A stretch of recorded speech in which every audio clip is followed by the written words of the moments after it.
Hello friends, good morning everybody. मैं Sunil Sharma, your English teacher, your heartly welcome in Vivekananda online classes. आप सबका फिर से हार्दिक अभिनंदन है विवेकानंद की ऑनलाइन क्लासेज में। दोस्तों, अब से पहले अपन ने जो 2-3 ऑडियो लेक्चर देखे हैं उसमें एडवर्ब की डेफिनेशन देखी है कि क्या होते हैं क्रिया विशेषण, जो क्रिया एडजेक्टिव और किसी दूसरी क्रिया विशेषण की विशेषता बताते हैं, उनके बारे में अतिरिक्त ज्ञान देते हैं, अतिरिक्त नॉलेज देते हैं, वो क्रिया विशेषण होते हैं। और क्रिया विशेषण की काइंड्स ऑफ एडवर्ब यानी क्रिया विशेषण के प्रकार पढ़े हैं। अब इसमें क्रिया विशेषण का यूज कैसे होता है, कौन कौन सी स्थितियों में अपन का प्रयोग कहाँ कहाँ करेंगे। इसका फर्स्ट रूल है, यदि वाक्य में इज, एम, आर, वॉज, वर ये शब्द सहायक क्रिया के रूप में ना कि मुख्य क्रिया के रूप में आते हैं।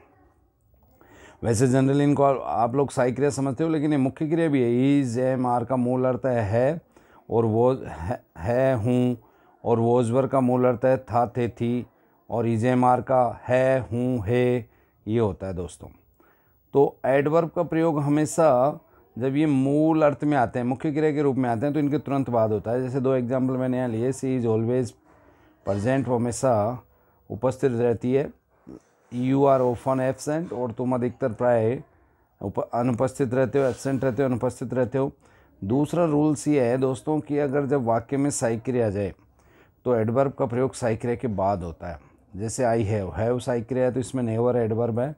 Taken money in the morning, I have never taken money in the morning यानी मैं सुबह पैसे नहीं लेता हूँ।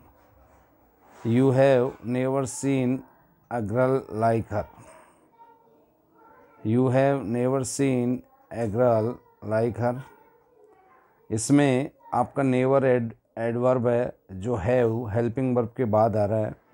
तो दोस्तों, जब सहायक क्रिया है, इसमें दोनों में सहायक क्रिया कौन सी है? हैव, इसके तुरंत बाद नेवर एडवर्ब आ रहा है। मैंने इनको एडीवी से शो भी कर रखा है। तीसरा नियम यह है दोस्तों कि अगर दिए हुए वाक्य में सहायक क्रिया आए नहीं, केवल मुख्य क्रिया है, लिख रखा है यहाँ पे ढंग से, तो एडवर्ब का प्रयोग फिर आप ऐसी स्थिति में मुख्य क्रिया से पहले करोगे। ही नेवर टोल्ड ए लाई, और दूसरा है ही ऑलवेज कम्स लेट, वह कभी झूठ नहीं बोलता, और दूसरा है वह हमेशा विलम्ब से आता है। यदि वाक्य में 2 टुकड़ों वाली सहायक क्रिया है, यानी जैसे has been, have been, had been, तो दोस्तों क्या होता है, दोनों टुकड़ों के बीच यानी टू सिलेबस यानी डबल सहायक क्रिया में हमेशा दोनों टुकड़ों के बीच एडवर्ब का प्रयोग होता है। फॉर एग्जाम्पल के अलावा, फॉर एग्जाम्पल लेते हैं अपन, I had already been a promised dinner, मैं उससे वायदा कर चुका हूँ डिनर के लिए।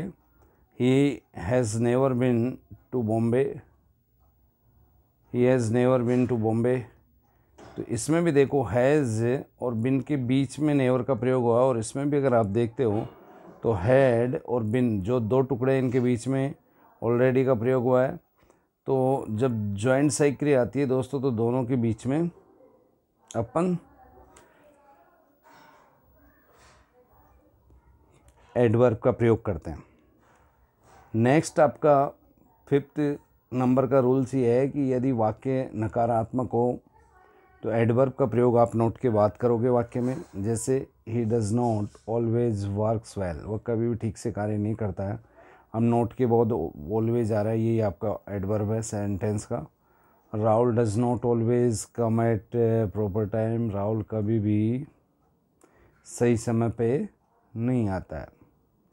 तो नोट के बाद इसमें भी ऑलवेज आ रहा है। इसके बाद है, यदि वाक्य प्रश्नवाचक हो तो एडवर्ब का प्रयोग हमेशा कर्ता के बाद होता है। जैसे एग्जांपल से आप इस बात को समझे दोस्तों। हैव यू, यू इसमें सब्जेक्ट, इसके बाद नेवर आ रहा है। सीन द सर्कस, क्या तुम सर्कस देख चुके हो।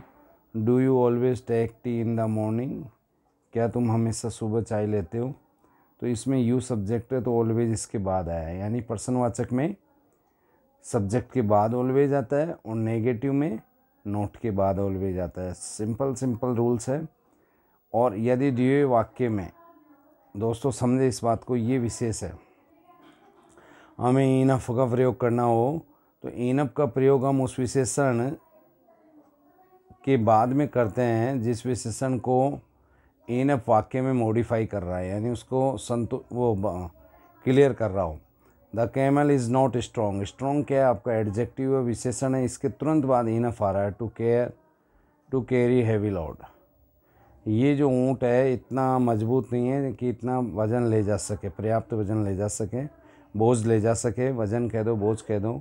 इज़ नॉट रीच, वो इतना पैसा। रीच क्या है आपका एडजेक्टिव है, और इनफ क्या है आपका विशेषण है, क्रिया विशेषण है, सॉरी।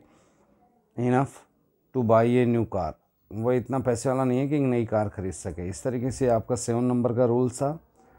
8 नंबर का रूल बड़ा इजी है, इसको ध्यान से समझें कि समय का बोध कराने वाले एडवर्ब ऑफ टाइम, जो मैंने शुरू के फर्स्ट और सेकंड सिखाया था उसमें था ये दोस्तों, जो जनरली समय के लिए आते हैं। समय ये हमेशा वाक्य के अंत में आते हैं, ये समझने की बात है। समय वैसे भी वाक्य के अंत में लिखा जाता है। आई से इजंट टी रेडी एट।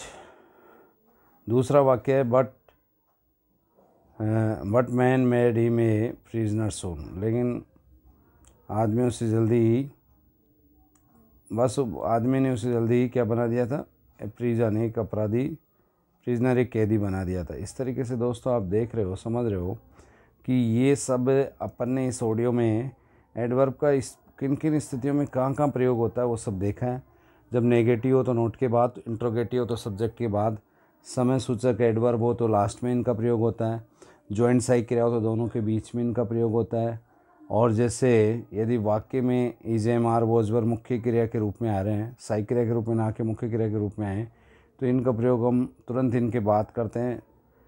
ये सिचुएशन ऑफ सेंटेंस है कि कैसी स्थिति में एडवर्ब का कहाँ प्रयोग होता है। Is that clear? Please listen this audio again and again. अगर कोई चीज़ समझ में नहीं आ रही तो वापस करके देख के समझ सकते हो आप इसको, और साथ में पहले उतारें और फिर समझने का प्रयास करें ऑडियो को। और जो रूल्स इसमें चल रहा होता है उसी रूल को आप समझने का प्रयास करें जो आपके पास लिखा होता है PDF से। Is that clear? Go ahead, best of luck.